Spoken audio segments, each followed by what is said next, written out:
wengi hawana habari. Wengi hawana habari.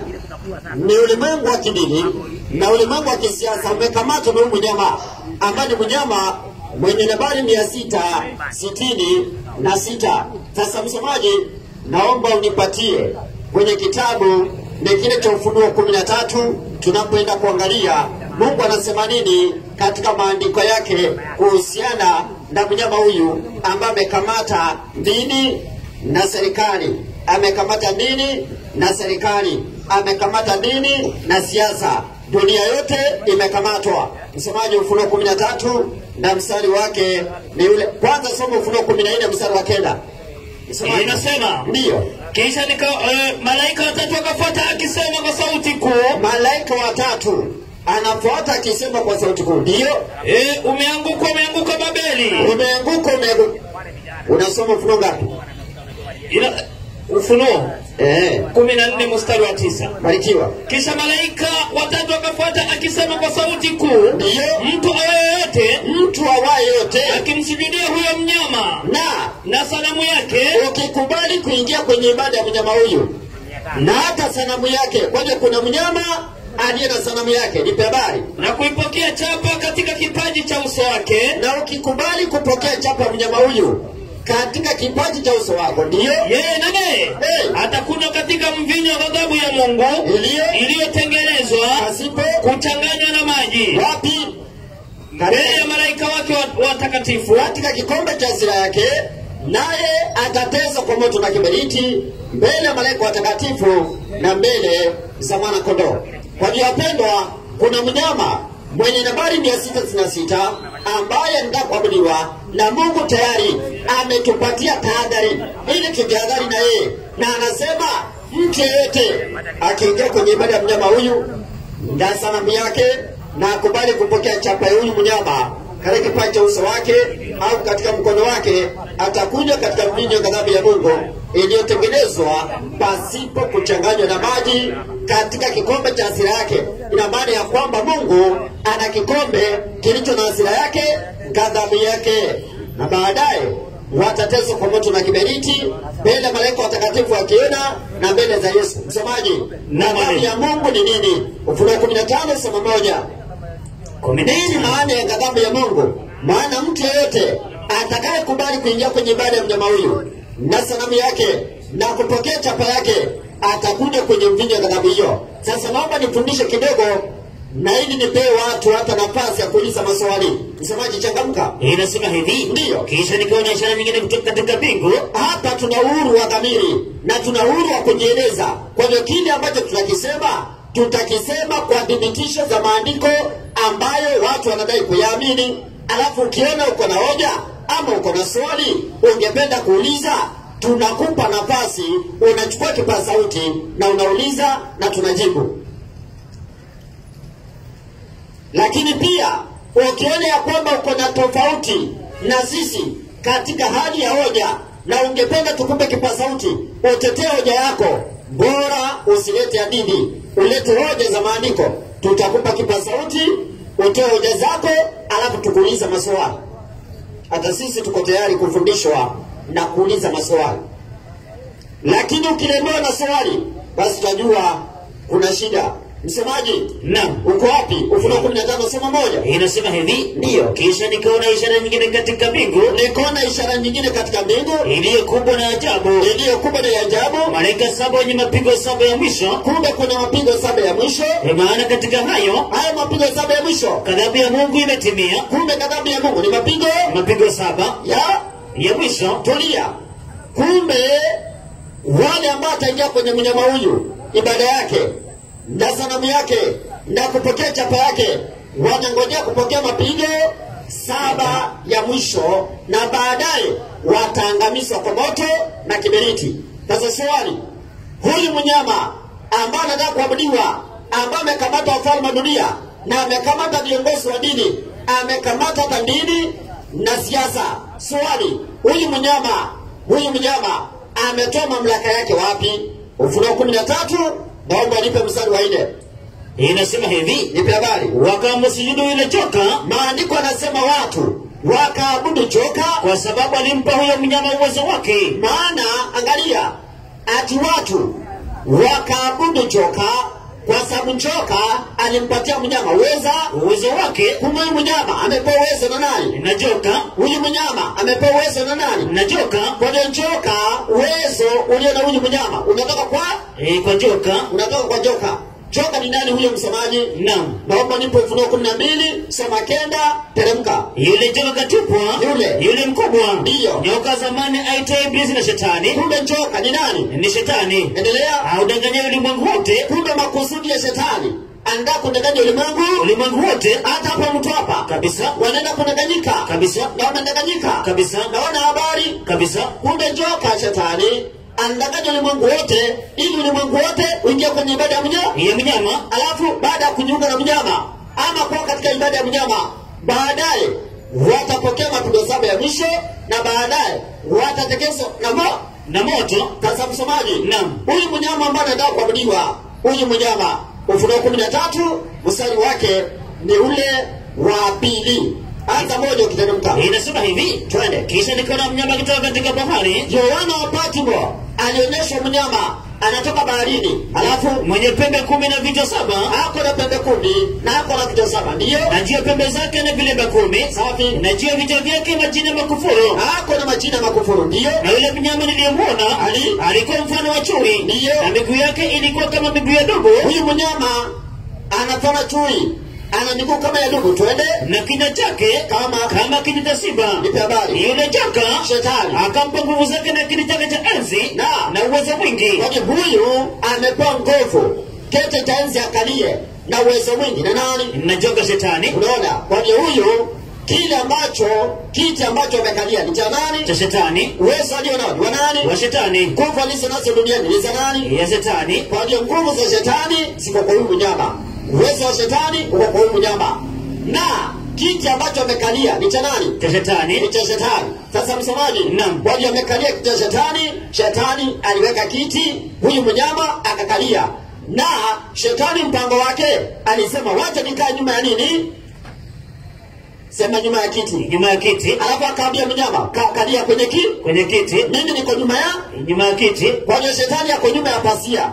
Anaambia mnyama akalia hapa, ili watu wakiwa naabudu kwenye mbele ya hii kiti watakuwa naabudu nani? Shetani. Lakini Shetani yako nyuma ya kiti. Watu wanaona Shetani? Hapana. Wanaona nani? Mnyama. Basi huyo mnyama ndiye tunataka kuonyesha, maana watu wanaona huyo mnyama, lakini Shetani au muone akiwa nyuma ya kiti. Sasa msomaji, naam, huyu mnyama maana yake nini? Nini maana ya mnyama? Danieli 7:23 inasema hivi, twende. Akanena hivi, huyo mnyama atakuwa ufalme 4 juu ya dunia. Kumbe maana ya mnyama ni ufalme. Kwa hiyo huu ni ufalme ambao kiti chake cha enzi, nani amekaa nyuma yake? Ni Shetani. Ni ufalme ambao nyuma yake, nani yako nyuma yake? Ni Shetani. Kwa hiyo hapa kuna ufalme huko duniani, na ni ufalme umekamata dini na umekamata serikali. Kwa hiyo ni ufalme wa kiibada, unashikilia masuala ya kidini na masuala ya kisiasa. Ufalme. Sasa huu ni ufalme gani? Tumeambiwa ni ufalme uko na majina ya makufuru. Nini maana ya kukufuru msomaji? Naam. Naomba nipe kitabu cha Yohana 10:33. Inasema hivi, twende. Wayahudi wakamjibu, mimi nakufundisha tu Biblia uelewe, soma. Wayahudi wakamjibu, ndio, kwa ajili ya kazi njema hatukupigi kwa mawe, bali kwa kukufuru. Na kwa sababu wewe ni mwanadamu wa kawaida, wajifanya mwenye umungu. Hii ni serikali ya kiibada, serikali ya kikanisa, serikali ya kidini ambayo mwanadamu amejifanya kuwa nani? Kwa Mungu. Ako na majina ya nani? Ako na majina ya Mungu. Jina moja la Mungu msemaji. Naam. Yohana 17:11 inasema hivi, twende. Wala mimi simo tena ulimwenguni, lakini hawa ulimwenguni. Wanadamu wako ulimwenguni, ndio. Na mimi naja kwako. Yesu alikuwa anaenda mbinguni, akasema naja kwako. Baba mtakatifu. Baba mtakatifu. Baba mtakatifu.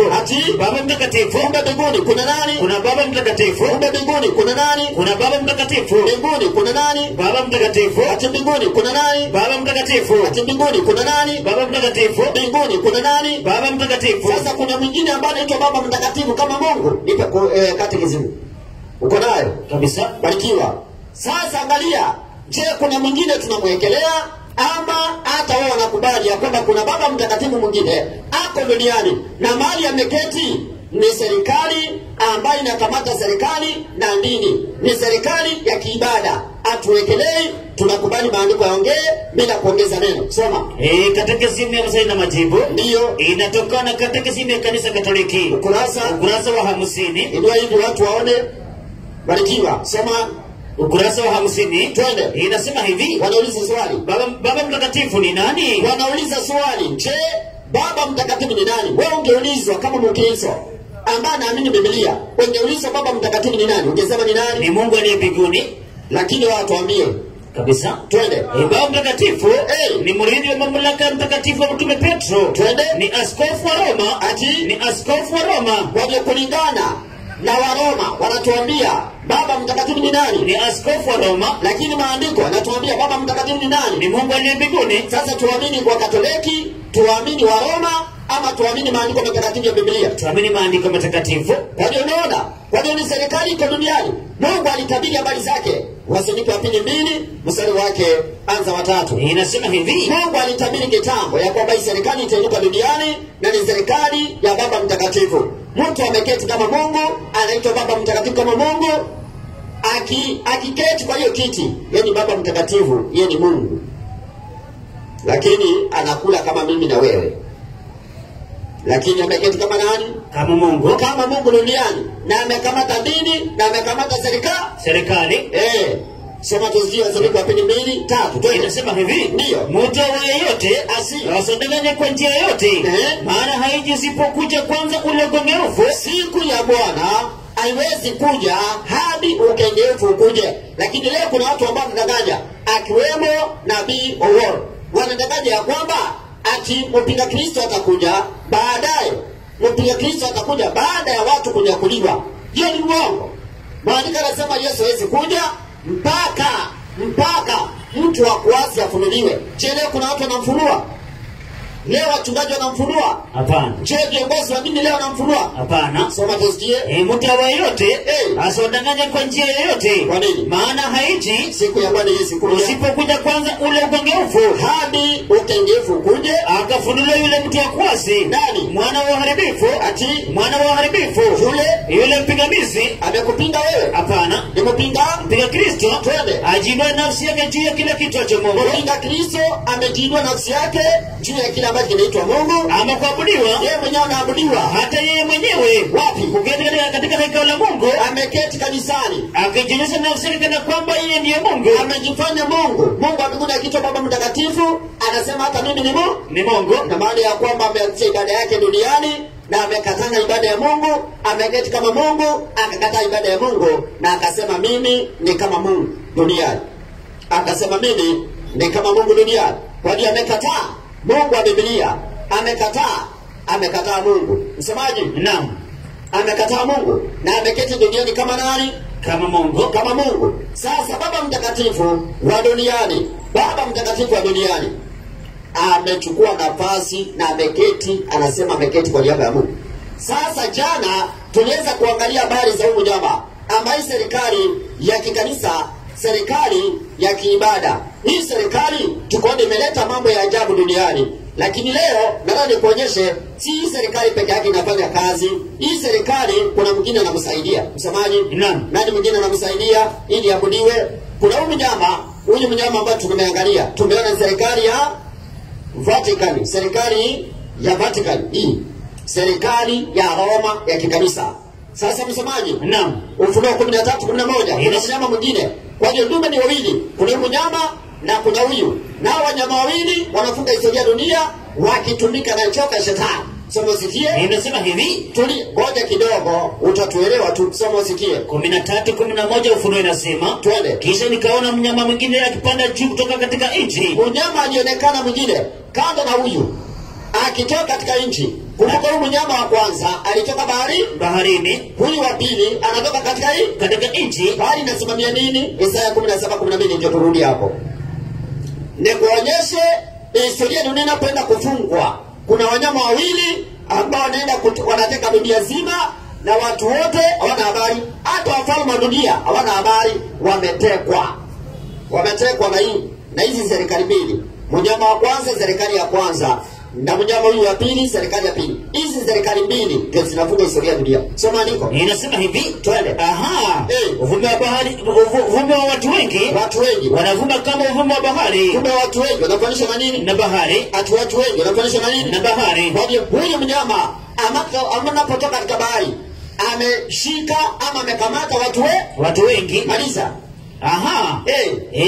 Inasema ndio ngurume mataifa wanaguruma kama ngurume maji mengi. Kumbe huyu amekamata mataifa. Kumbe hii serikali amekamata mataifa. Kenya ni taifa kabisa. Tanzania ni taifa kabisa. Haya, sasa tunaenda polepole.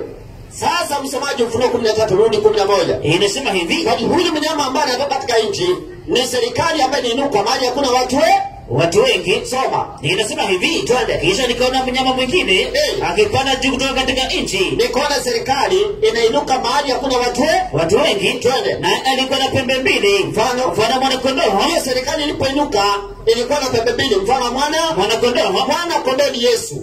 Ndiye anafanana na mwana kondoo. Yohana 1:29.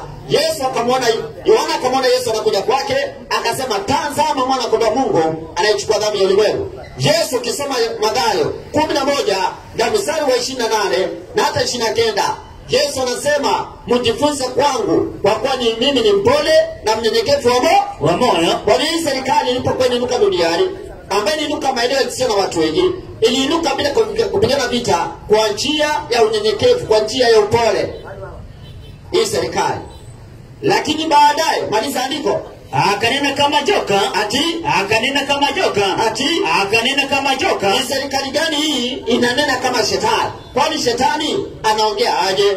8:44 kitabu cha Yohana 8:44 ni kuonyesha serikali nyingine ambayo inaongea kama shetani. Hii serikali imetoa nguvu na uwezo kutoka kwa shetani. Hii serikali nyingine nayo inatokea maeneo yasiyo na watu wengi, na baadaye inainuka vizuri, hata Mungu anaibariki, inakuwa kama Yesu. Lakini baadaye serikali inanena kama shetani. Kama shetani kwa njia gani? Sema msikie. Inasema hivi, ndio, nyinyi ni wa baba yenu Ibilisi. Ninyi ni wa baba yenu Shetani, na tamaa za baba yenu ndizo mpendaza kuzitenda. Kwa nini? Yeye alikuwa muuaji tangu mwanzo. Kwa hiyo kwanza shetani ni muuaji. Maliza. Wala hakusimama katika kweli, kwa kuwa hamna hiyo kweli ndani yake. Ndio asemapo uongo. Kumbe shetani ni muongo. Endelea. Husema yaliyo yake mwenyewe. Anasema yaliyo yake mwenyewe. Kwa hiyo huyu mnyama anasema yaliyo yake mwenyewe. Kama nani? Kama joka. Na anaua. Sasa hii serikali, hakuna serikali nyingine kama hiyo isipokuwa serikali ya Marekani. Serikali ya Marekani leo inazingizia uongo na hata kufanya nini? Kuua. Gaddafi yako wapi? Futi 6 chini. Wapi Saddam Hussein? Futi 6 chini. Hamjanielewa? Wapendwa, sikiza. Yuko wapi huyu rais ambaye alikuwa Tanzania? Magufuli. Ako wapi? Futi 6 chini. Tulia, wacha tuendelee. Yaani kiongozi yote wa serikali yote duniani akipinga hii serikali haijitokezi yenyewe, inatuma hii ndio inamalizana na wewe. Leo kiongozi yote wa serikali akichaguliwa, rais wa dunia akichaguliwa, akose kwenda Vatican kukutana huyu ili akubaliane na yeye, alafu aanze kuleta mambo kana kwamba inapinga Marekani. Ama inapinga huyu mara moja, huyu yuko tena kukatana na agenda. Ukiwa rais ukikatana na agenda za huyu, agenda zake, maana kuna agenda ambazo zinaendelea duniani za huyu, ukikatana nazo, basi hauko tena, unaondolewa mamlakani. Na watu wengi wanafikiria wao ndio wanachagua viongozi wakitumia nini? Wanachagua marais wakitumia kura. Lakini wacha nikwambie, yule ambaye wao wanataka, hata mkiwa mtaki, utashangaa mahali kura zitatoka. Utashangaa. Hata kama italazimu ziletwe, kama zimemakiwa tayari zitaletwa. Mpaka huyo mwenye wanataka huyo ni asimame kama rais. Alafu huyo ambaye mwingine mlikuwa mnataka na wao hapo wanamtaka, hata mpige kura, hata muandamane namna gani, ni risasi mtakula. Mtaandamana mtakufa. Mimi nakwambia. Ukijua hivyo, wewe unaenda unatulia, ukipiga kura, mwenye atachaguliwa, yule unampenda ama umpendi, hakuna mwenye atakuja kuwekea chakula kwa meza yako. Unayo? Hamna. Wewe unatokea kwa barabara unaanza kuandamana, ukitafuta haki dunia hii.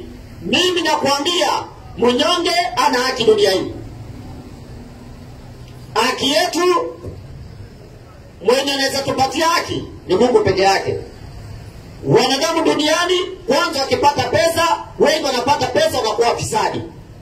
Leo masikini anaondoa mpaka na tajiri. Kwenye bango. Kweli. Leo unaweza nyang'anya hata shamba kabisa unajua ni lako na unanyang'anya na mtu ambaye ako na pesa. Kwa nini? Maana haki duniani hakuna, lakini kuna wenye wamekalia dunia, ambao wamekamata dunia, ndio matajiri wa kwa dunia. Msemaji? Naam. Hebu nipe Ufunuo 18. Hebu nipatie mstari wa 13, mstari wa 3 samani.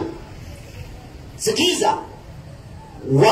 Hebu sema hiyo Ufunuo 18:3 twende. Inasema hivi, ndio, kwa kuwa mataifa yote wamekunywa mvinyo ghadhabu ya washarati wake. Wamedanganywa na huyu, twende. Na wafalme wa nchi na wafalme wote wa dunia wamezini naye, wameshirikiana na hii serikali. Na wafanyabiashara wa nchi na wafanyabiashara wakubwa wa dunia wenye ni matajiri kabisa wamepata mali kwa nguvu za kiburi chake. Wanapata utajiri kupitia kwake. Hamna habari? Hamwezi kuelewa kwa sahihi. Wacha tupige hatua. Sasa msomaji, naam, huyu mnyama amekamata dunia, alafu anatumia huyu mnyama. Sasa mnyama ni kweli anatumia nguvu za nani? Maana anaongea kama shetani. Anaongea kama shetani. Anatumia uwezo wa nani? Hapo Ufunuo 13 soma 2. Soma 12. 12. Twende. Inasema hivi, ndio, na atumia uwezo wote wa mnyama yule wa kwanza, ndio, mbele yake. Sisi hatuzungumzii huyu kama mtu. Sisi tunazungumzia hiyo kiti ama hiyo serikali, kama serikali. Hiyo serikali tunazungumzia. Maana huyu anaweza amua huyu, maana saa hii si yeye yuko, si amekufa kabisa, si amechagua mwingine akakalia hiyo kiti kabisa. Si hata mimi mtizia naweza chaguliwa nikalia hiyo kiti kabisa, na pia nikisikia ukweli sinaweza ondokea hiyo kiti niseme hiyo kiti kama ni ya shetani siitaki, si ndio? Kabisa. Kwa hiyo sisi hatuna shida na huyu, tuko na shida na hiyo kiti. Alafu huyu si alikuwa amekalia hiyo kiti kabisa ya Marekani? Naam. Si aliondokea kabisa. Sasa yeye akisikia ukweli na akubali kuamini, si ataokolewa kabisa. Kwa hiyo tuna shida na yeye, tuko na shida na nini? Na kiti. Hiyo kiti. Usikize kwa makini, tuko na shida na hiyo kiti. Hiyo kiti Mungu alitabiri habari zake. Na mtu yeyote anaweza kalia hiyo kiti na akubali kukalia kiti cha shetani. Mtu yeyote Marekani anaweza kubali kukalia hiyo kiti, aongea kama shetani. Maana hiyo serikali yenyewe ndio inaongea kama shetani. Si mwenye amekalia, yeye anaimba wimbo hiyo kiti ambayo amekalia. Wacha nikwambie. Unaona leo wewe unjaikalia hiyo kiti ya nini ya rais. Leo ukipiga siasa tukuchague kama rais, wewe ukalia hiyo kiti, ndio utajua hiyo kiti inamaanisha nini. Ukienda ukalia hivi, hata ile mambo ilikuwa tumetuaidia kabisa utatufanyia, au utatufanyia. Unajua ni kwa nini? Maana wewe ukiwa nje unjaikalia hiyo kiti, wewe unafikiria kile ambacho kwa mawazo yako ndio utaenda kufanya. Wacha ukikalia hicho kiti, unasikia ukikalia hivi, unasikia umeitwa Vatican, unaenda kuketi, unaambiwa mikakati hiyo kiti ni hii, unakubaliana nayo? Unasema ndio nakubaliana. Ukikataa, basi hesabu siku zako. Kama utakalia hiyo kiti ama utaondolewa. Sasa ukirudi kikalia kiti, utakuwa unaimba wimbo wa huko Europa. Utakuwa unaimba hiyo wimbo. Mikakati yote na njia zote wako nazo, wanapitisha kupita kwako kwenda kwa nchi yako. Ukikataa, unaondolewa. Na ukionekana ukubaliana na wao, huwezi kubaliwa kukalia hiyo kiti. Na ukikataa ukiwa umekalia, wanaanza kutafutia vizingizio, hata kusema wewe unahatarisha watu, wanakutafutia vizingizio mpaka uwawe. Ama uondolewe kwa hiyo mamlaka, uondolewe, usionekane usikae hapo. Msemaji? Naam. Wacha tupige hatua. Msemaji Ufunuo 13 sura 12. Inasema hivi, twende. Na atumie uwezo wote wa mnyama yule wa kwanza. Angalia, serikali ya Marekani wanatumia uwezo wote wa serikali ya Vatican. Na serikali ya Vatican inatoa uwezo kwa nani? Kwa njoka shetani. Alafu hii serikali ya Marekani inatoa uwezo wapi? Kwa mnyama. Kwa serikali ya Vatican. Au sikize. Kwa hiyo serikali ya Marekani inatoa uwezo wao kwa serikali ya Vatican. Na serikali ya Vatican inatoa uwezo kwa nani? Kwa shetani. Na imekalia kiti cha nani? Cha shetani. Hivyo hizi ndio serikali mbili zenye nguvu duniani. Serikali ya Vatican ya kanisa la Roma na serikali ya Marekani. Na pia ujue serikali ya Marekani iko na kanisa, ni serikali ya kikanisa pia, kanisa la Kiprotestanti, maana ndio uongo. Sasa tunapiga hatua, msemaji? Naam. Ili watu waingie katika uongo wa mwisho duniani. Hapo ndio naenda. Kwanza uongo alio na huyu mnyama tuliona ni gani? Chukua katekisimu. Uongo wa kwanza. Nipe kwanza Danieli 7:25. Changamka. Danieli 7:25. 7:25. Uongo wa serikali ya Vatican ya kwanza ambao ameletea watu duniani, na serikali za dunia zitahusika kulazimisha uongo wake. Hata marais wa dunia watahusika kulazimisha uongo wa serikali ya Vatican. Wenye watakataa wataondolewa. Alafu serikali ya Marekani itahusishwa kumalizana na wale ambao wanakataa. Soma. Naye atanena maneno kinyume cha kalicho. Serikali ya Vatican itaongea kinyume cha Mungu. Naye atawadhoofisha watakatifu wake aliyejo. Na serikali ya Vatican itatesa na kuwaua watakatifu wa Mungu. Naye ataazimu kubadili majira na sheria. Hiyo serikali itaamua kubadilisha majira na sheria. Itaamua kubadilisha majira na sheria. Itaamua kubadilisha majira na sheria. Wacha nikuonyeshe kitu. Itaamua kubadilisha majira na sheria. Msemaji? Sawa. Itaamua kubadilisha majira na sheria. Swali. Wewe uko na saa? Uko na saa mtumishi? Kabisa. Saa yako ukiangalia 7, wewe unasema ni saa ngapi? Saa 1. Ukiangalia 8, unasema ni saa ngapi? Saa 2. Ukiangalia 3, unasema ni saa ngapi? Saa 9. Ukiangalia 10, unasema ni saa ngapi? Saa 10. Ukiangalia 10, unasema ni saa ngapi? Saa 4. 4 inaweza kuwa 10. Hapana. 7 toa 1. 6. 8 toa 2. 6. 9 toa 3. 6. 10 toa 4. 6. 11 toa 5. 6. 12 wanasema ni saa ngapi? Saa 6. Chukua 12 toa 6. 6. Niwaulize, nani ametuletea hesabu hiyo kwa shule? Imetoka Kenya hiyo hesabu? Hapana. Imetoka wapi? Roma. Imetoka Roma.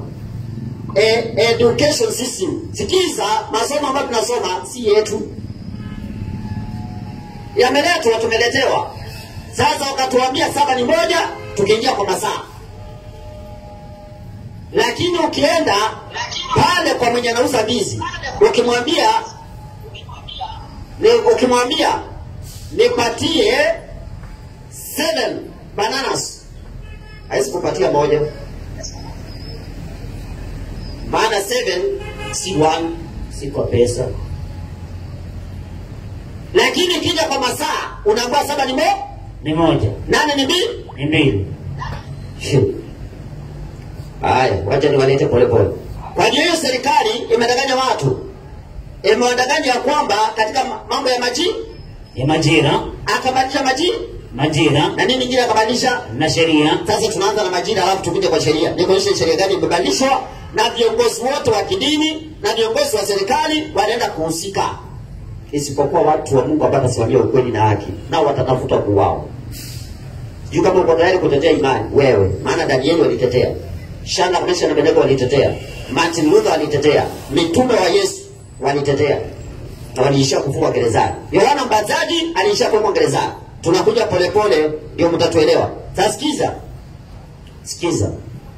Msomaji, naomba wacha hata nisipote ama niweke Bluetooth. Wewe Otundo sikuje nisaidia hapa. Njoo nisaidia hapa. Banda tu hapa juu. Sasa Bluetooth yuko nimewakisha. Ni hapa nataka kuja nisaidie. So anaponisaidia hapa kuna kitu nataka niwaonyeshe hapa. Maana nataka kile ambacho nasema nadhibitisha. Kile ambacho nasema nadhibitisha. Sasa msomaji, Angalia hapa, kuna kitu nataka kuonyesha watu. Akaamua kubadilisha majina na sheria. Leo ukiangalia 7 anasema ni moja. Niwaulize.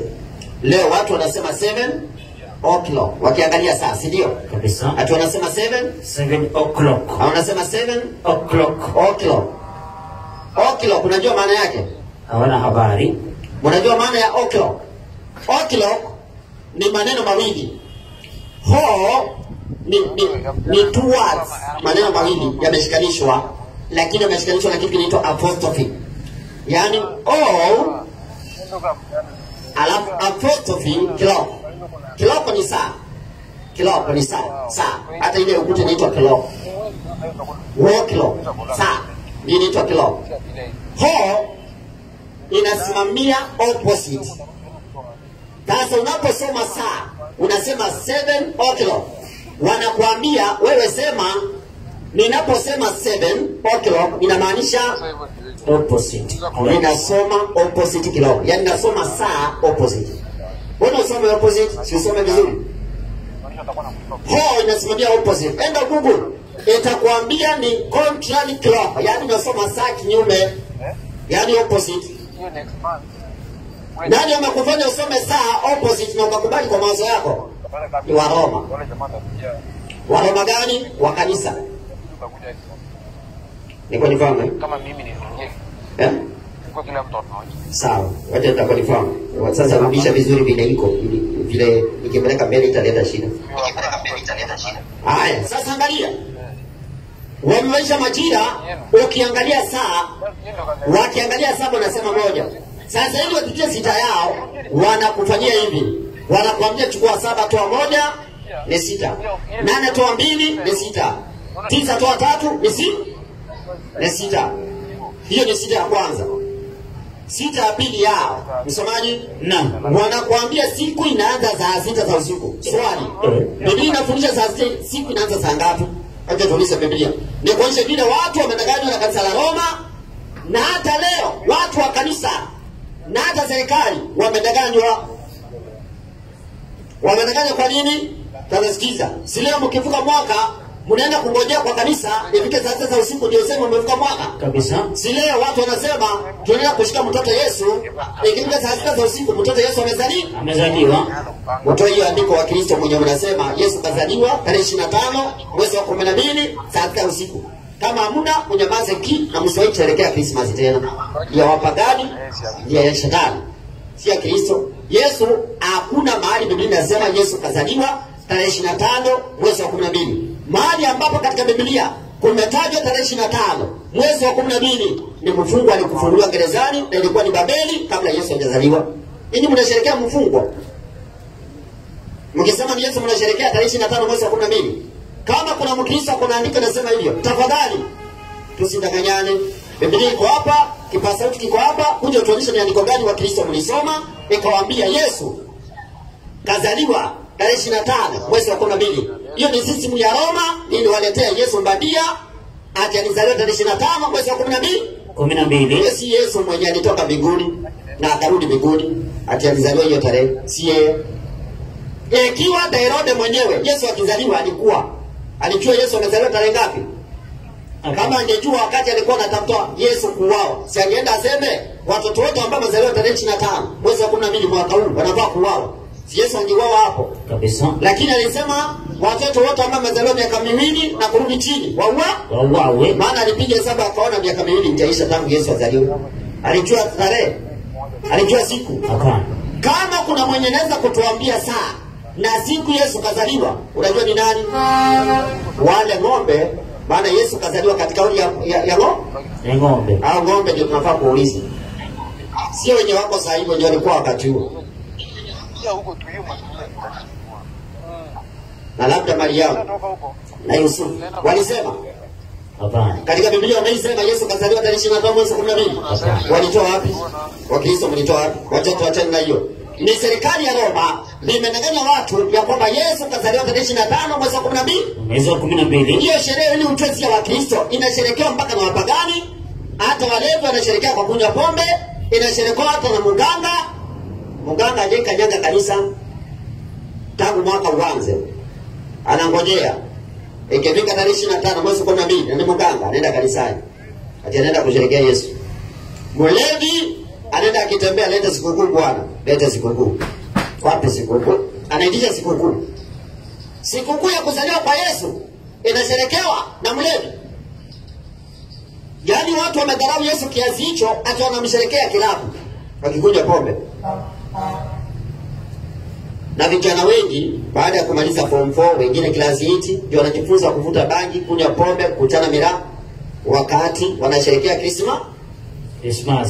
Sasa achana na hiyo, wacha tusiende hiyo njia. Msomaji, naam, uko wapi? Na ukiwa na yote hiyo ya kusema Yesu kazaliwa tarehe 25 mwezi wa 12, mchungaji yeyote tunamuomba tafadhali tutolee andiko Yesu kazaliwa tarehe 25 mwezi wa 12 tusherekee hiyo sherehe. Lakini sisi tutakutolea kwa Biblia ya kwamba aliye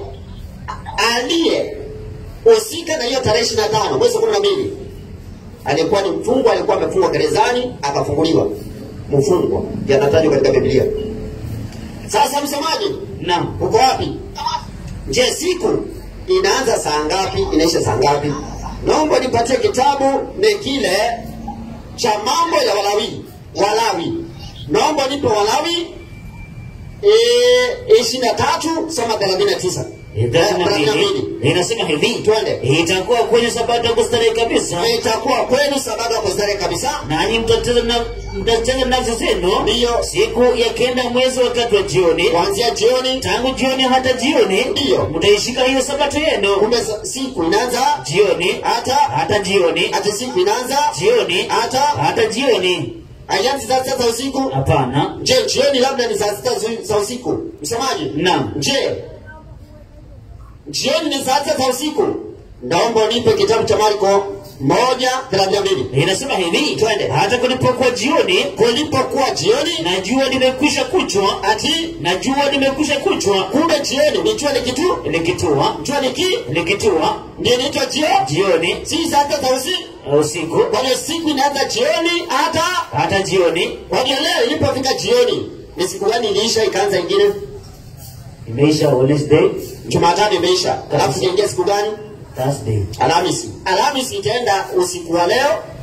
Alafu kufika asubuhi iende mpaka jioni jua likitue. Itakuwa imeisha siku gani? Alhamisi. Alafu itakuwa ikifika jioni kesho, ikifika jioni itakuwa imeingia siku gani? Ijumaa. Basi. Hiyo ndio Biblia. Ingine yote ni porojo za Roma wametuletea na tukakubali kwa akili zetu tukakubali. Kwa leo watu wamelewa mafundisho ya Roma na ndio wamekubali nayo wakakataa Biblia. Leo watu wanadai kuamini Mungu lakini wamekataa Biblia. Wamekataa neno la Mungu. Wacha niwapeleke polepole. Msemaji? Naam. Kando na hivyo wakabadilisha sabato ya Mungu wa Roma. Wakabadilisha. Walibadilisha majina na sheria. Kabisa. Sheria gani walibadilisha? Chukua. Au shike hii. Sheria gani walibadilisha? Shika hii mtumishi Otundo. Haya, barikiwa. Mpetie ikiwa hivyo, sishike ndani. Haya, mwekee hapo. Sasa naomba nipatie catechism. Si walibadilisha sheria? Naam. Ya kwanza ambayo walibadilisha ni gani? Alafu sasa nikulete nini kinaendelea duniani saa hii. Viongozi wa dini wanafanya nini saa hii? Hiyo ndio kitu nataka kuonyesha, na vile wafalme wa dunia pia watatekwa, alafu dunia yote itaimba wimbo mmoja wa Roma.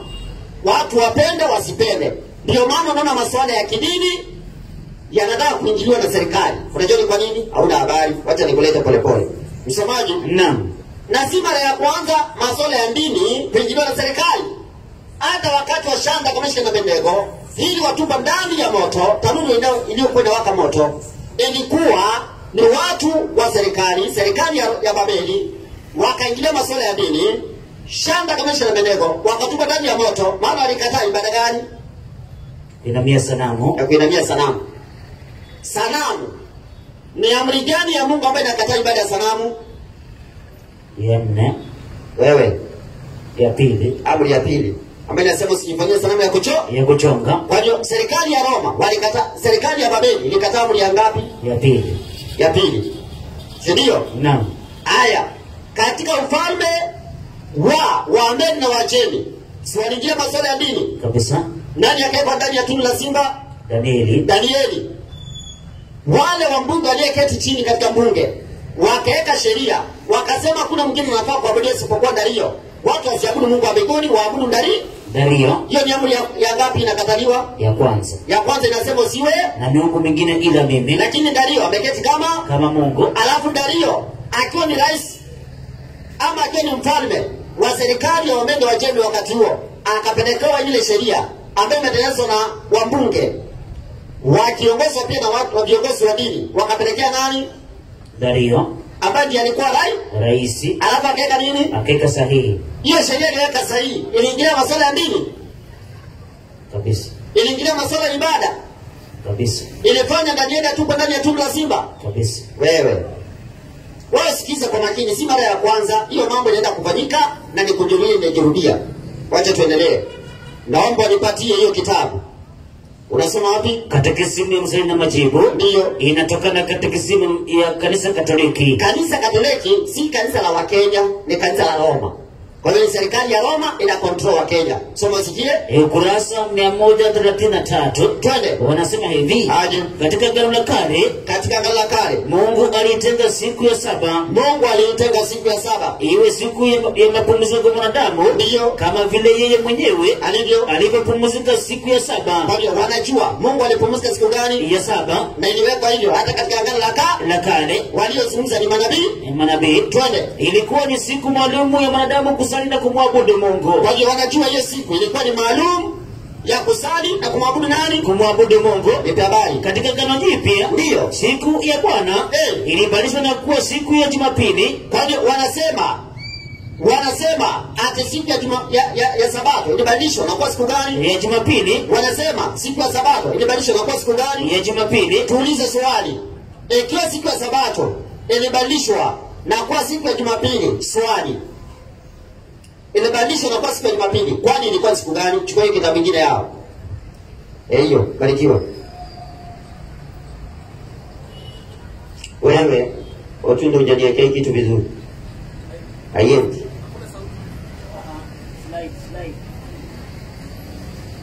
Sawa. Kwa sasa.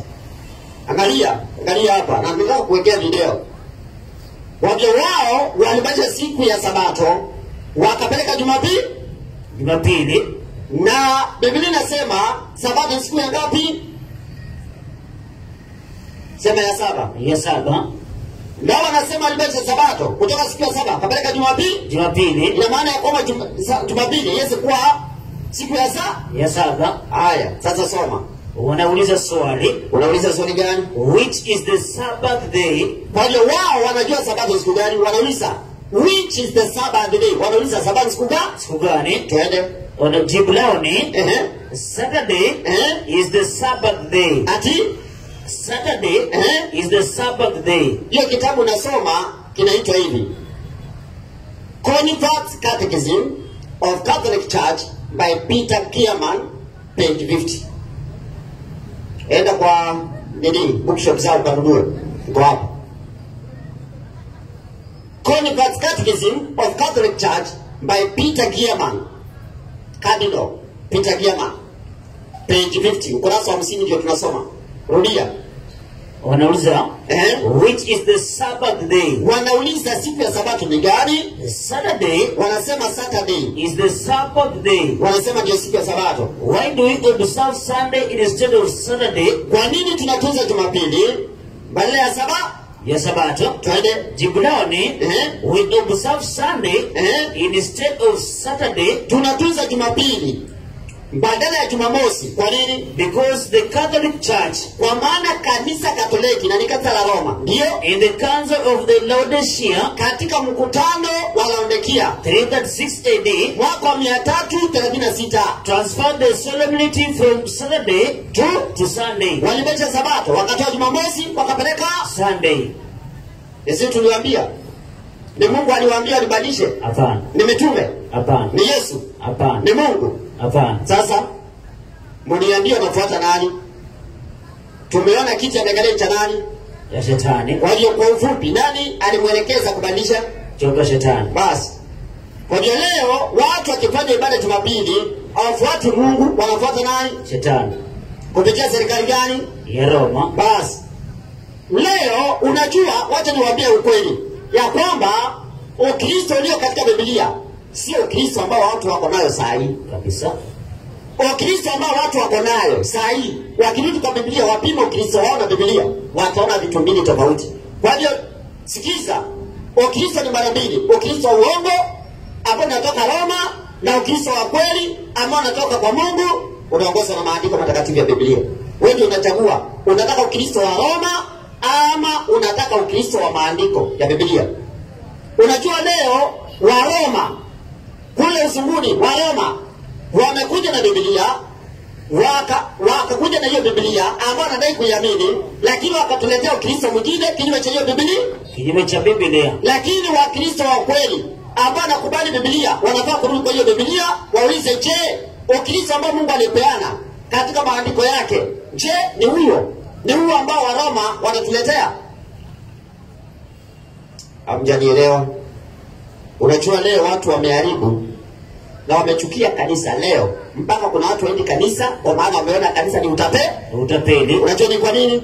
Ni kwa sababu wale ambao ni viongozi wa kidini, badala ya kurudi kwenye Biblia, maandiko matakatifu ambayo naongea, badala arudi hapo, watuletee Ukristo wa ukweli na ibada ya kweli kulingana na maandiko, wao wanafuata Ukristo wa Roma, alafu wakaanza kutapeli watu na Ukristo wa Roma. Mpaka leo watu wametapeliwa, mpaka leo kuna watu ambao wameona Ukristo ni ukafiri. Kwa nini? Maana wameharibu wenyewe.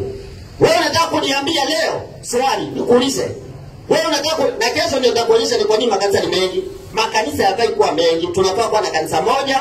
Ukiwa hapa Mtwapa, ukienda Nairobi hiyo kanisa ndio utapata, ukienda Marekani ndio utapata, ukienda kila mahali ndio utapata kanisa moja ambao wako na imani moja, ubatizo mmoja, na wanashika amri za Mungu. Ushike hiyo point. Lakini leo makanisa yamejaa na makanisa hayaelewani. Huwezi kuona Mkatoliki akiingia AIC ama AIC akiingia Redeemed ama Redeemed, na huwezi ona padri wa Catholic akiruhusiwa aende akahubiri kanisa la Redeemed. Kwa nini? Hawaelewani. Unataka kuniambia mnakataa kuelewana hapa duniani, alafu mwenda mkaelewana mbinguni, si ndio? Hakuna. Mungu ametuletea Ukristo wenye hatuwezi kuelewana hapa duniani, tunaenda kuelewana mbinguni. Labda yake JCU mbinguni. Ni JCU itapelekwa huko ama? Kabisa. Wewe unataka kuniambia leo katika ulimwengu wa kidini tutaenda mbinguni tukaelewane huko? Waislamu huko Allahu Akbar, alafu watokea wengine wanasema cheza ngombe ni kama pigo radi tutu, alafu watokea wengine ambao wanaimba kwa utaratibu, Yesu kwetu ni rafiki. Uniambie au wote wataelewana? Rejea marehemu meno. Alafu watokea wengine anakatama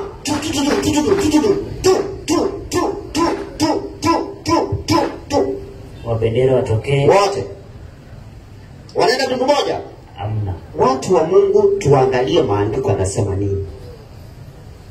Sasa sikiza, Waroma wametakanya watu wengi, na kesho nitakuonyesha kwa nini makanisa hii mingi yote, wakati Mungu ana kanisa moja duniani na watu wengi hawani hiyo kanisa. Maana Mungu haendi na wingi wa watu. Mungu hajaienda na wingi wa watu. Mungu anaenda na watu wachache. Yesu alisema walipo wangapi? Wawili au watatu kusanyika pamoja kwa jina langu, mimi nipo papo hapo katikati yao. Kwa hiyo Yesu anataka wingi wa watu? Hapana. Anataka nini? Wachache. Haya, wacha tuendelee. Hata leo kuna watu ambao wanaimba kawimbo kanisani, wanasema njia ni mbili. Si wanaimba kawimbo wanasema njia ni ngapi? Ni mbili. Si walisoma kwa Biblia? Kabisa. Wakasema njia ni ngapi? Ni mbili. Moja inaenda wapi? Mbinguni. Na wenye wanaifuata ni wachache. Alafu njia ni pana, inaenda upotevuni. Alafu wenye wanafuata hiyo nao ni wengi. Tutasoma hata hiyo maandiko, lakini wacha hapa nikufundishe kitu.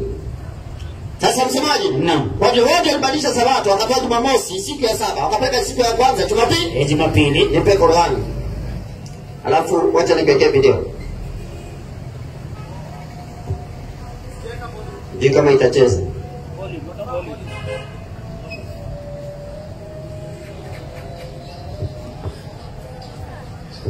Hii video ni imekwama.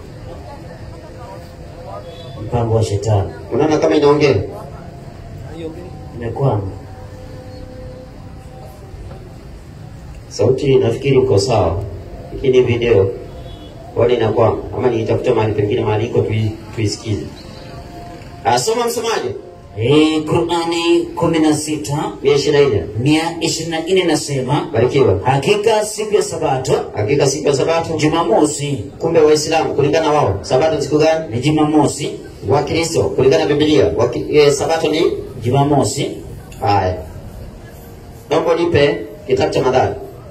I offered $1,000 to anyone who can prove to me from the Bible alone that I am bound to keep Sunday holy.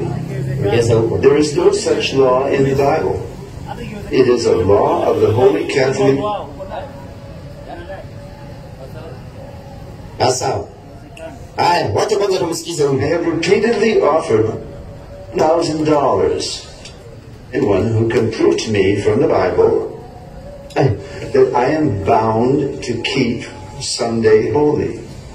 There is no such law in the Bible. It is a law of the Holy Catholic.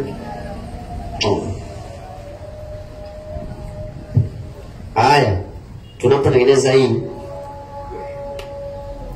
naomba nipo katika Qur'ani 7:63.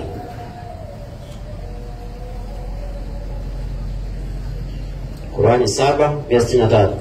Qur'ani 7:163 nasema hivi. Ndio. Inasema, Barikiwa. na waulizeni habari za mji ambao ulikuwa kando ya bahari. Waulizeni habari ya mji ambao ulikuwa kando ya bahari. Watu wa mji huo Ndio. walipokuwa wakivunja sheria ya Jumamosi, Ndio. ambayo waliambiwa wasifanye kazi katika siku hiyo, Waliambiwa siku ya Jumamosi wasifanye kazi, wafanye ibada tu. Kumbe siku ya Jumamosi si ya kufanya Kazi, ya kufanya ibada. Hao ni nani wanasema hivyo? Waislamu. Haya, tuulize pastor wa Jumapili. Naitwa Pastor Lai.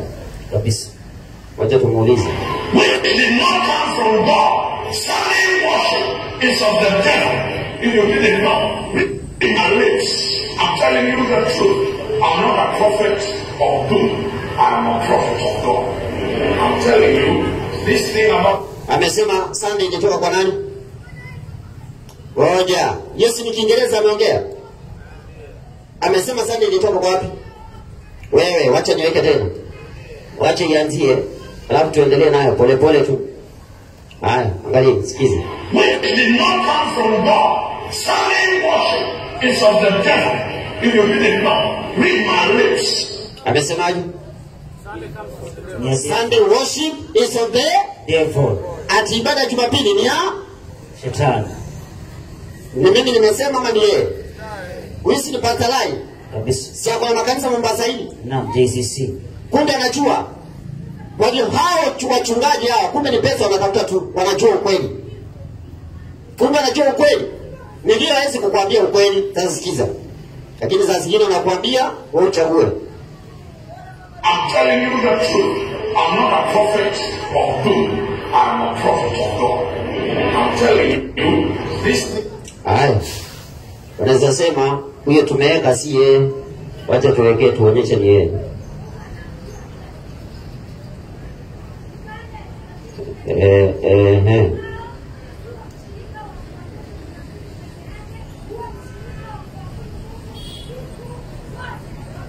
About Sunday is what has weakened the church more than all the demons, more than every Satan, more than all the witches. Sunday worship is the greatest witchcraft of the church. Never was it started by God. Read your Bible. Never. The church, when it was born, did not meet on Sunday.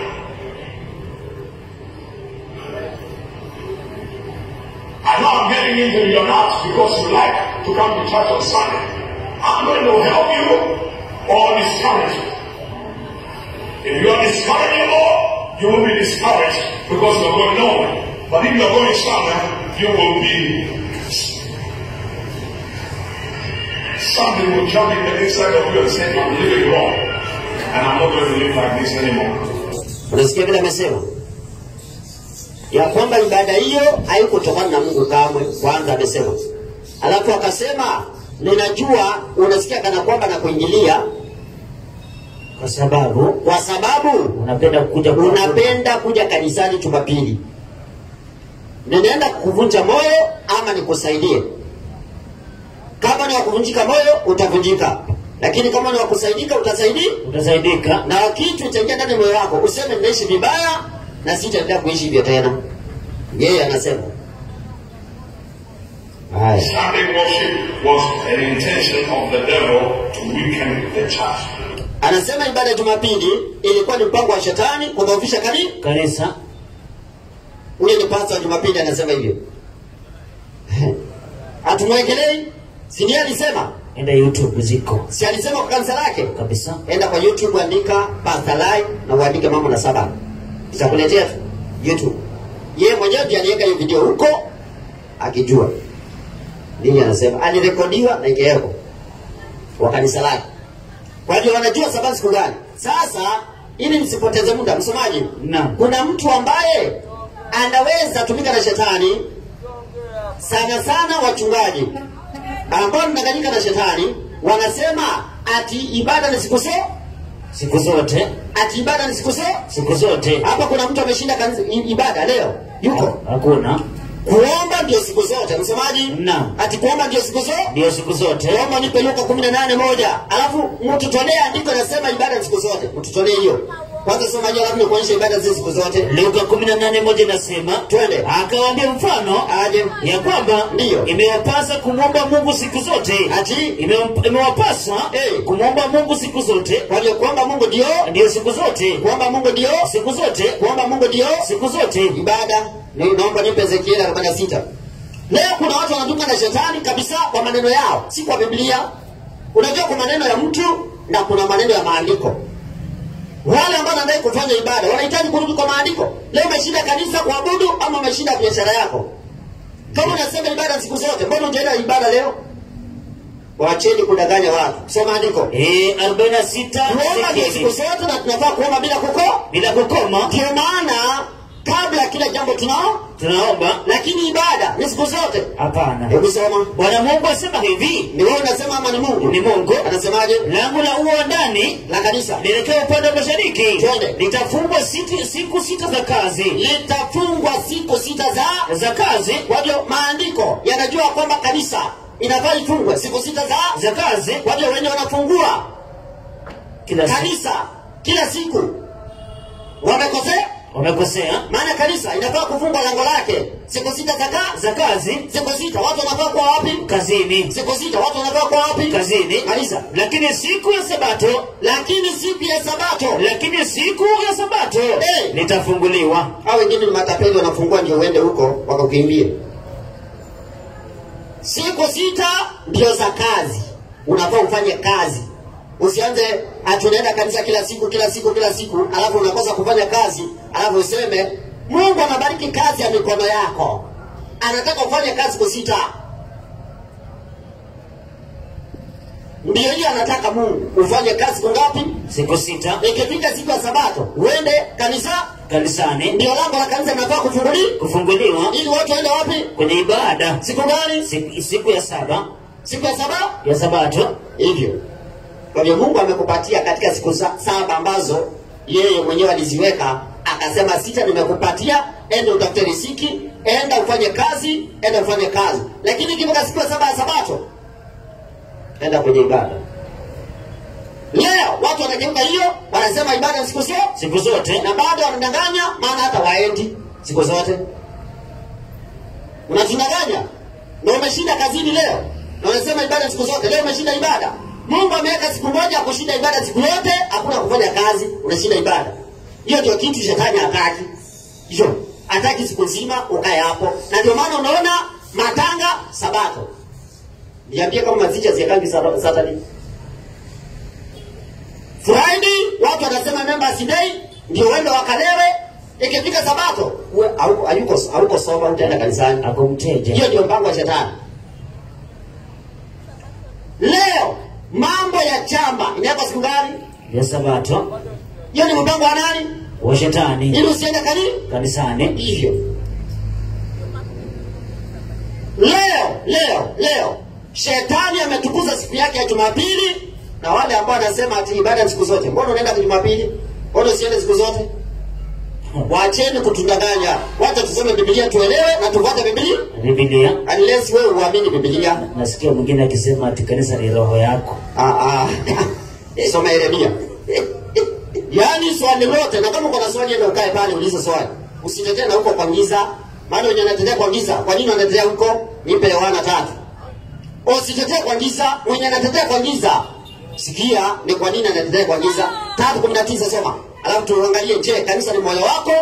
Na Biblia inasema usiongeze na usipunguze, usije kuonekana kwa ni muongo. Kwani watu watakuona ni muongo ukiongeza kitu ambacho kiko kwa Biblia. Msomaji, sasa tuuliza Biblia, je, kanisa ni moyo wako? Soma andiko. 3:19 Yohana inasema hivi. Ndio.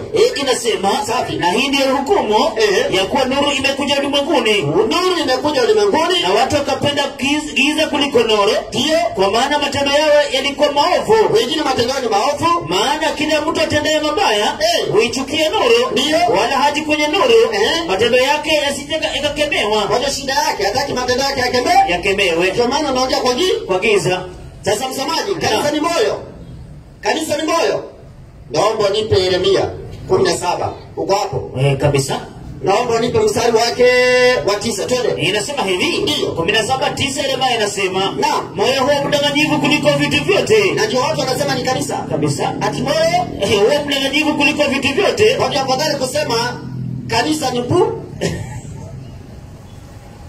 pua kuliko kusema ni moyo. Kwa nini? Huwa mdanganyifu kuliko vitu vyote. Ndio. Una ugonjwa kuvisha. Moyo ni mgonjwa. Tena ni mgonjwa. Na uko na ugonjwa kuvisha. Nani aweze kujua? Ati nani aweza? Awezaye kujua. Maliza tujue nani anaweza kujua. Mimi inasema mimi Bwana na uchunguza moyo. Wewe Yesu Bwana, ulipochunguza moyo, uliona nini ndani ya moyo wa mtu? 7:21 tuangalie washiriki wa moyo. Inasema hivi. Marko 7:21. Hiyo kanisa watu wanasema ni moyo wako, si lazima iwe na washiriki. Kabisa. Si kanisa inakuwa na washiriki. Washiriki wa moyo. Wa kanisa inaitwa moyo. Ni kina nani? Soma usikie. 7:21 Marko inasema hivi. Twende. Kwa maana ndani ya mioyo ya watu hutoka mawazo mabaya. Hata hapa si ndio? Kabisa. Twende. Uasherati. Ya kwanza ni uasherati. Ni mshiriki wa kwanza Kabisa. Twende. Wivi. Unaona nini? Uwaji. Ndio. Uzinzi. Ati uwaji. Uko ndani ya moyo. Twende. Uzinzi. Endelea. Tamaa mbaya. Iko wapi? Ndani ya moyo. Endelea. Ukorofi. Ndio. Hila. Ufisadi. Ndio. Kijicho. Ndio. Matukano. Kiburi. Ndio. Upumbavu. Ati upumbavu. Hiyo ndio mshiriki wa moyo. Wa mwisho wa moyo, si ndio? Kabisa. Maliza. Hayo yote yaliyo maovu yatoka ndani nayo mtia mtu unajisi. Tulia. Kuna washiriki kama hao wa kanisa la Mungu. Kanisa la Mungu ni moyo. Kama ni moyo, na kuuliza swali, mwenye anasema kanisa ni moyo, maana ni pasta alikudanganya hivyo ama ukajidanganya? Swali. Kuna swali sawa. Mwambie keti hapa ulize swali. Kwanza naomba nipatie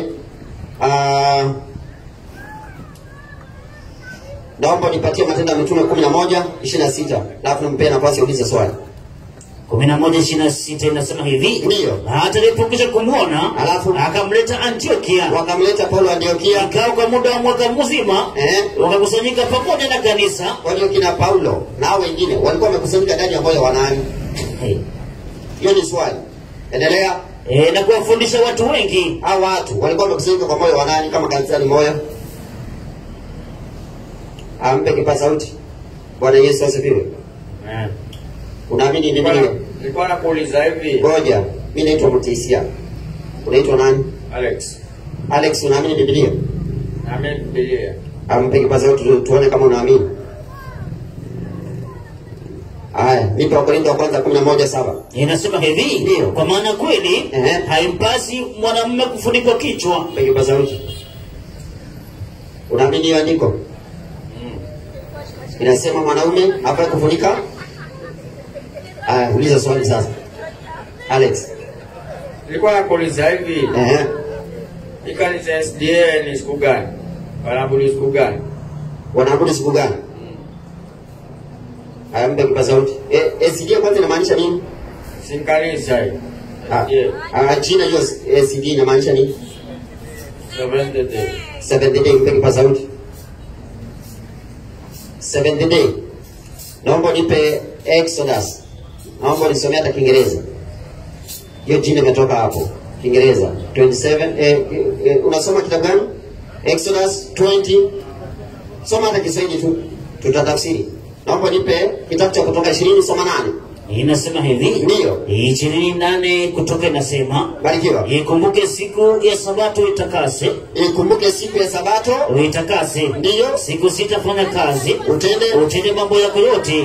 Lakini siku ya saba ni Sabato ya Bwana Mungu wako. Seventh day is the Sabbath of the Lord thy God. Kwa hiyo seventh day ni Sabato. Kwa hiyo wale ambao wanaitwa seventh day wanafanya ibada siku gani?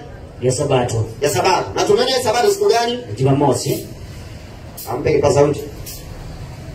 Swali lako limejibika? Ampe kipaza sauti. Uko na swali lingine kwanza? Barikiwa. Tulia hapo kwanza nikuulize kitu. Wasabato ni mara ngapi? Ni wewe mtumishi. Naam. Yeye anaweza kuwa juu. Wasabato ni mara ngapi? Mara 2. Kuna wale ambao wanaitwa wana matengenezo. Na kuna wale ambao wamebaki tu na jina SDA. Lakini wameondokea imani. Ndio maana Mungu anainua wenye wanarudisha watu kwa imani. Naomba nipe kitabu ni kile cha Isaya 58:15. Kwa hiyo SDA ni mara 2. Usisikie kila kanisa inaitwa SDA ufikirie hiyo ni ya kweli. Si kila moja ya kweli. Kuna SDA mara ngapi? Mara 2. Sisi hapa tunaitwa SDA wana matengenezo. Sisi wana matengenezo. Wanaitwa reformers. Wana matengenezo. Kwa nini? Soma tusikie. Inasema hivi. Ndio. 58:13. Ndio. Kama ukigeuza mguu wako 12 twende. 12 inasema hivi. Barikiwa. Na watu wako watapajenga mahali palipo ukiwa. Watu wa Mungu watapajenga mahali palipokuwa ukiwa. Utainua misingi ya vizazi vingi. Twende. Nawe utaitwa mwenye kutengeneza. Kwa hiyo wataitwa wenye kutengeneza. Watu wa Mungu wataitwa wana matengenezo. Watu wa Mungu wataitwa wana matengenezo. Endelea. Mahali palipobomoka wanatengeneza mahali ambapo pamebomolewa. Twende. Na mwenye kurejeza njia za kukania. Ndio. Tulia hapo. Kwa hiyo wanarejesha watu katika njia za kukania. Kuna wenye wameambiwa rudi wakakataa. Naomba 6:16. Alafu imuulize swali hata yeye. 6. Yeremia 6:16. Kitabu kile cha Yeremia 6. Kwa hiyo wana matengenezo wanarejesha watu katika njia. Maana watu wameondokea katika njia. Hata baadhi ya SDA pia wameondokea njia. Maana wamekataa hata Mungu wa kweli, wameletea watu Mungu wa nini? Mungu wa utatu. Mungu wa utatu. Wa SDA wameletea Mungu wa utatu, watu Mungu wa utatu. Kama Wakatoliki. Kwa hiyo tunaondoa watu kwa Mungu wa utatu, tunarudisha watu kwa Mungu wa ukweli. Asoma. Bwana asema hivi. Simameni katika njia kuu mkaone. Ndio. Mkaulize habari za mapito ya zamani. Ulizeni mapito ya zamani. Wacheni haya ambao watu wamebadilisha. Tunataka mapito ya zamani ya manabii na mitume. Twende. Wapi njia iliyo njema? Ulizeni njia, maana watu walipotea njia. Ndio. Mkaenda katika njia hiyo. Kwa hiyo unarudi katika njia kuu, mahali kuna njia inaenda hivi, nyingine inaenda hivi, nyingine inaenda hivi. Unauliza wapi njia iliyo njema katika hizo njia? Hapo. Kwa hiyo uliza ni njia ni hii ama ni hii ama ni hii ama ni hii. Uliza hii wapi njia iliyo njema. Ndio. Nanyi mtajipatia raha katika nafsi zenu. Nanyi muende katika njia hiyo, nanyi mtajipatia raha nafsini mwenu. Endelea. Lakini walisema, kuna watu ambao walisema hatutaki kwenda katika njia hiyo. Hiyo njia hatuitaki, hiyo hatuitaki. Leo kuna watu wamekataa njia nani? Ya Mungu. Wamekataa. Nani mwingine ako na swali? Nani mwingine ako na swali? Ukiwa kuna swali njoo, ulize swali. Kanisa la Roma wamekataa ibada amri ya pili ya Mungu, pia wakachoma masanamu. Wa SDA nao viongozi wao kule General Conference hata nao wakachoma masanamu. Atuzungumzie wa SDA wa hapa wa General Conference wamechoma sanamu. Huu ni uthibitisho wa kanisa lao. Ndio hii. hii, wamechonga sanamu hii. Lakini wana matengenezo, wanapinga sanamu, wamepinga sanamu. Hawa wanapinga, wanaabudu sanamu. Nipe Kumbukumbu la Torati 27:15. Alafu tusikize swali la ndugu. Viongozi wa SDA ya General Conference wamechonga sanamu hizo sanamu zao. Kule makao makuu kienda huko, ziko huko, na wamechukua hata video ya huko na wakaweka YouTube. Iko hapo. Haya. Soma 27:15. Kumbukumbu la Torati inasema hivi. Ndio. Na alaaniwe mtu afanye sanamu ya kuchonga. Watu hao walichonga sanamu hao. Wamefanya nini? Wamelaaniwa. Na leo kuna washiriki wa SDA chini ya General Conference wanatoa zaka zao, wanapea watu ambao wamelaaniwa, ambao wanachonga masanamu. Hiyo ndio shida. Haya. Mpe kipaza sauti. Karibu rafiki, unaitwa nani? Naitwa Yawa Kuloha. Yawa Kuloha. Haya, karibu, barikiwa. Naitwa Motisia. Haya, karibu. Asante. Auliza swali. Swali langu linatoka kwenye uumbaji na. Dunia iliumbwa ikakamilika. Ndio. Ndani ya siku 6. Siku ya 7 akapumzika. Naam. Wakaja wakorofi wakatupatia siku na saa. Naam. Lakini kabla hao wakorofi kuja kutupatia siku na saa, ndio Mungu mwenyewe siku ya kupumzika alikuwa ameipa jina gani? Siku ya kupumzika? Mpe kipaza sauti. Haya, msemaji. Naam. Hiyo siku ya kupumzika Mungu aliita jina gani? Naomba nipe kitabu cha Kutoka 20, soma 11. Anza 8. Kiteremka. Inasema hivi. Ndio. Ikumbuke siku ya Sabato itakase. Mungu anasema ikumbuke. Akikwambia ikumbuke zinamaanisha iko. Kabisa. Inafaa kukumbuka tu. Kabisa. Asoma. Ikumbuke siku ya Sabato itakase. Ndio. Siku 6 fanya kazi. Ndio. Utende mambo yako yote.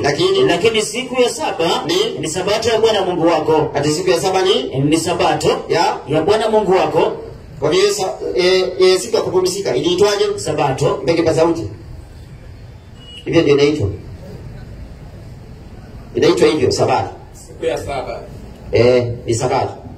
Kwa hiyo hiyo siku ya 7 ya kupumzika iliitwa Sabato. Hiyo ndio jina lake. Sabato. Umeelewa eh? Naelewa, lakini sasa tukirudi kwenye hili kizungumkuti cha wao wakorofi. Unaona? Ndio hapo kama kuna kitu hakijafunguka kwetu. Kwa sababu gani? Kuna hiyo Jumamosi, Jumapili, Jumatatu, Jumanne, Jumatano, Alhamisi, ndio Ijumaa. Unaona? Sasa hapo ndo tunachanganyikiwa hapo. Ngoja, unachanganyikiwa ni siku gani, si ndio? Hii ya sasa lakini ilikuwa na jina gani? Haya, mpe kipaza sauti. Chukua hiyo Biblia. Iko hapo, Good News. Iko hapo chini yako. Tumishi. Hapo kwa meza tu, hapo chini. Si ndio? Toa. Naitafuta sana. Soma Matthew 28:1. Kitabu kile cha Mathayo 28:1. Ndio. Inasema hivi. Ndio. Nimefika. After the Sabbath. After maana yake ni, hebu mpe kipaza sauti. Baada. Ni baada. Kwa hiyo iko hapa nyuma baada yake, si ndio? Naam. After the Sabbath, ndio. A Sunday morning was dawning. Kwa hiyo after Sabbath tunaenda siku gani? Sunday. Bas, hiyo. After Sabbath. Kwa hiyo hii siku ndio ibadilisha jina kwa Biblia, ilibaki tu Sabbath. Hizi siku zingine zimepewa majina zingine, lakini hii waliibadilisha hivyo, maana ni Mungu aliita hivyo. Kwa hiyo siku iko hapo, hiyo Sabato ikiisha ndio tunaenda Sunday. Biki kwa sababu kuonyesha andiko lingine. Naomba nipe Luka 23. Soma 54. Luka 23. Ndio. Yaani hata Sunday ikianza Tuesday. Sabato ni hiyo tu. Yaani hiyo siku ambayo inaitwa Sunday, hiyo siku iko hapo nyuma yake inaitwaje? Sabato. Haijalishi utaita maembe ama utaita hiyo, ilibaki kuwa Sabato hiyo. Asoma. Kitabu kile cha Luka 23. verse 54. Inasema hivi. Ndio. Inasema hiyo siku ambayo Yesu kafa msalabani. Nasoma tusikie. It was Friday. It was Friday. Siku ambayo Yesu kafa msalabani. It was Friday. Alafu and the Sabbath was about to begin. Kwa hiyo tukitoka Friday, tunaenda siku gani? Sabbath. Kwa hiyo kati ya Friday na Sunday, hiyo siku iko hapo katikati, inaitwa Sabato. Kwa sauti. Haijaibadilisha jina. Maana ni Mungu aliweka, hakuna mtu amedhubutu kubadilisha jina yake. Ilibaki hivyo kwa Biblia hivi. Lakini siku ukitoka Sabato, hiyo siku inafuata inaitwa Sunday. Na kama vile kabla ufike Sabato, hiyo siku iko hapo nyuma inaitwa Friday. Umeelewa? Nimeelewa. Barikiwa. Tumeona Friday, Sabato na tukaona na Sunday iko kwenye vitabu. Sasa nani amewakilisha hizi? Ni hao wakorofi ama ni baba yetu? Ampe kipa sauti huyo. Msemaji anaoita jina nzuri wakorofi. Mpe kipa sauti kwanza. Nani alipea nafasi ya watu kupeana majina kwa kitu? Mungu mwenyewe. Ni Mungu mwenyewe. Si Adam ndiye alipea hata wanyama nini? Majina. Kwa hiyo kitu chochote ambacho Mungu akikupatia jina, nani wanapeanga jina? Ni Mungu. Kile ambacho Mungu akukipea jina, nani wanakipea jina? Mwanadamu. Ni mwanadamu. Kwa hiyo siku ya Sabato, nani alipea jina? Hapo ndio kwa sasa. Sabato, jina Sabato. Nani alipeana hiyo jina kwa hiyo siku? Ni Mungu. Siku ya saba. Ilipewa jina Sabato na nani? Na Mungu. Hizi siku zingine zenye hazikupewa jina, nani alipeana? Sema ni mwanadamu. Si ni mwanadamu ndio alipeana? Ni mwanadamu. Kwa hiyo wanadamu leo ukizaa mtoto. Leo ukizaa mtoto wako nani anampea jina? Mwenye kuzaa mtoto. Basi ni hivyo. Kwa hiyo siku zingine hizo Mungu anashinda nazo. Anashinda na Sabato yake ambaye alipea jina lake. Akasema ni siku ya saba na akaita Sabato.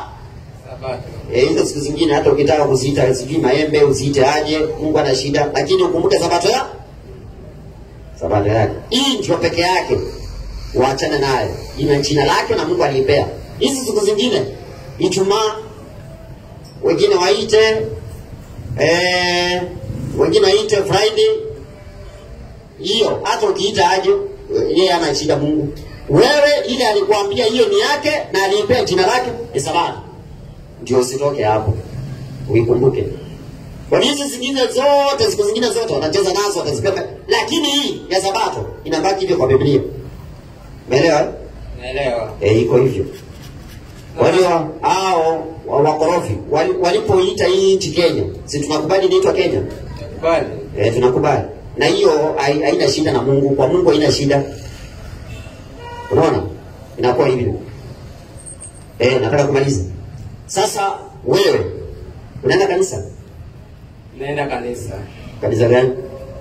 Mimi ni Methodist. Methodist, unaenda kanisa siku gani? Jumapili. Wanakubaliana na amri za Mungu? Kulingana na ufahamu wa vitabu. Ni kama ni makosa. Hawafai kukubaliana na amri za Mungu? Hiyo si sawa kulingana na amri za Mungu. Kulingana na amri za Mungu si sawa kwenda hiyo kanisa? Kwenda hiyo si. Basi, si tunakualika kwa Sabato basi. Sawa, naendelea kujifunza. Ubarikiwe. Kutoka na kwenu. Ubarikiwe. Kesho bado tuko hapa. Wangapi wanasema Mungu tusaidie, tungependa kuelewa ukweli. Ndio mkono tu kwa heshima unasema Mungu tusaidie, tuzidi kuelewa ukweli wa Biblia. Na kama kuna mtu nafungia swali, kesho kuja tutakupea nafasi. Nani anasema tungependa kufuata ukweli? Simameni watu wa Mungu tuombe. Na karibieni hapa tuombe. Karibieni tuombe tu. Karibieni tuombe watu.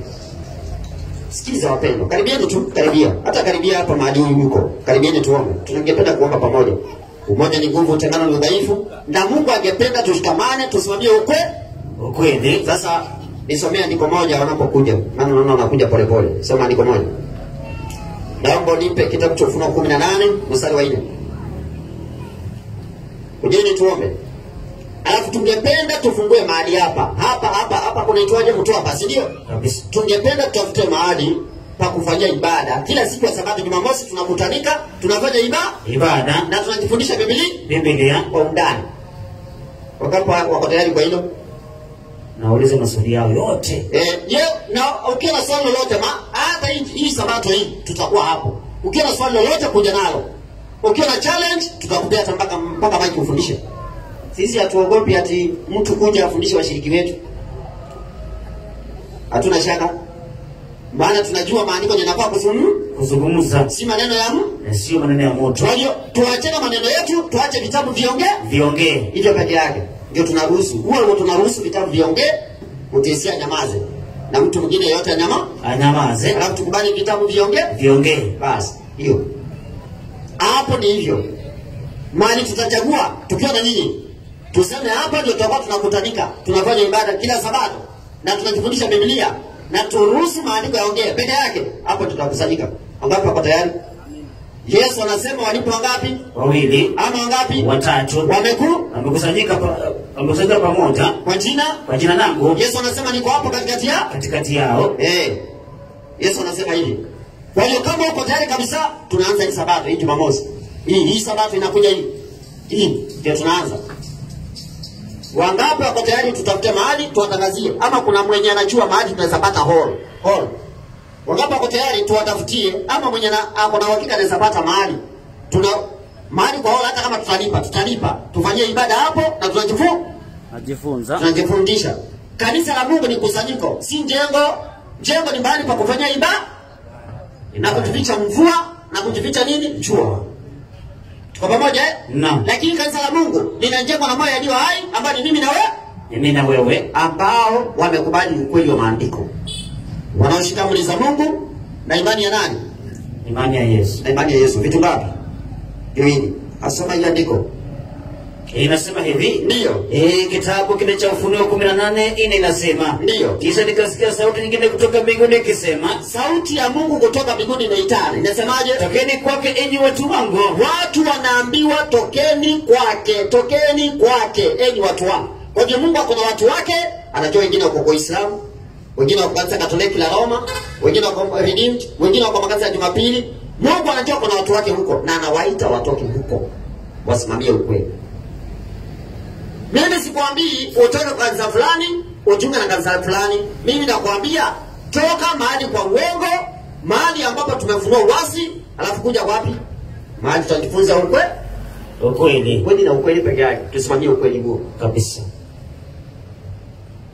Kama uko tayari kabisa, inua mkono tunaomba. Unasema mimi niko tayari, Mungu nisaidie. Tunaomba. Baba yetu wa mbinguni, jina lako litukuzwe. Asante kwa ajili ya wapendo hawa, wameinua mikono yao juu. Wanasema wangependa ili kwamba tuweze kuweka mahali pa kufanya ibada na kujifunza neno lako kila siku ya Sabato. Baba mbinguni, bariki watu wako. Wasaidie kuelewa neno lako. Wasaidie kufuata neno lako. Saidia watu wako kutenda sawa na mapenzi yako. Maana tunaishi kipindi cha uovu. Kipindi ambacho uasi umekidhiri, uovu umekidhiri. Leo mauaji yamekuwa mengi. Leo wakora wamekuwa wengi. Leo watu wameingia katika hali ya ushoga. Wengine wameingia katika hali ya usagaji. Leo watu wamemkosea Mungu. Wamekuwa kama wakati wa Nuhu. Leo kuna watu wengi ambao wako tayari kufuata ukweli wa maandiko. Wameacha maandiko ya Mwenyezi Mungu. Wamekataa sauti ya Mungu. Wanafuata mawazo yao na nadharia zao. Lakini kusudi lako ni ya kwamba watu warejeshwe katika njia za kweli. Kama vile Yohana Mbatizaji aliyesimama katika ukweli, akawa anarejesha watu na akawaambia watengeneze njia ya Bwana. Leo kabla Yesu hajarudi mara ya pili, tungependa watu warejeshwe katika njia ya Bwana. Hata Waislamu wanakubali ya kwamba Isa bin Maryam ndiye alama ya kiyama, na wasikifanyie shaka maana tumekaribia. Basi tungependa ili kila mmoja wetu tujiandae kwa ajili ya kiyama hicho, ili tusije tukapotea na kuangamia, bali tuweze kusimama imara na kindete kutetea ukweli wa mwisho duniani, na wote tukapate kuokolewa. Ndio kusudi lako. Bariki watu wako, bariki kazi ya mikono yao. Andaa kila mmoja kwa ajili ya matukio ya mwisho duniani, maana kuna matukio makubwa yaliyo mbele yetu, hata ya kukataa ukweli na kutesa wale ambao watasimamia ukweli huo. Na Baba mbinguni, saidia ili kwamba mtu yeyote ambaye amesikiza ujumbe huu asije akatumwa na shetani kupinga wale ambao wanahubiri ukweli, na kufanya kama vile wakati wa Shadraka, Meshaki na Abednego walipofanyiwa na wale askari. Hawa askari wakaisha kuchomeka, wakifikiria wanatupa Shadraka, Meshaki na Abednego ili wachomeke wao. Wao kukosa kuchomeka, askari ndio wakachomeka. Sio kama wakati huo wa Danieli, wakati Nebukadneza ilibidi akule nyasi miaka 7 kwa sababu ya kiburi. Bwana saidia watu wako. Danieli tuma ndani ya tundu la simba kwa sababu ya kukataa sheria ambayo ilikuwa imewekwa kupinga mambo ya ibada na mambo ya kidini na kupinga ukweli ili usisimame. Danieli akaisha kuishi kutupa ndani ya tundu la simba, lakini Mungu wa mbinguni ukamwokoa. Saidia watu wako. Neema yako tutoshe. Bariki kazi ya mikono yako. Bariki serikali ya Kenya. Ndabariki hata viongozi wote wa serikali, wakiwemo hata walinzi na wale ambao wanalinda usalama wetu. Baba mbinguni wanafanya kazi ya ajabu. Wasaidie, walinde. Maana hata wengi wanakufia pale wakifanya kazi ya usalama. Wengine anapigwa risasi anakufa. Lakini Baba mbinguni umelinda wengi. Na hao ambao wamewalinda, hata wao ungependa wakutambue wewe Mwenyezi Mungu wa mbinguni. Wasaidie hata wao. Wanakulilia. Wakati mwingine hata wanatamani walinde na kuwasaidia. Maana kazi ambayo wanafanya si rahisi. Linda hata watu wa nyumba 10, chief, sub area, DC, na hata county commissioner, na hata viongozi wote wa serikali. Tungependa hata wao wasikie ujumbe kama huu wakaokolewe. Utukuze milele, tupe amani katika nchi yetu ya Kenya, ndio tunataka. Na zaidi mno tufikie watu wengi katika Kristo Yesu Bwana wetu. Tunaomba na kushukuru. Amina. Amina. Mungu abariki. Neema Yesu watoshe. Tunawatakia usiku mwema alamsiki. Wale ambao wangependa tukutane pamoja kufanya ibada, tutulie hapo kidogo. Tungependa tuzungumze machache tu na tuombe kwa bila mwisho pamoja. Na tungependa tuchukue hata namba zenu za simu, tunaweza kuzungumza. Na kama unataka namba yangu ya simu pia unaweza niuliza swali lolote. Hata kwa WhatsApp wapi unaweza andika 0727 990926. Wacha nikuja hapo niseme ndio mnasikia, alafu pia tuzungumze kidogo. Asante. Mungu abariki.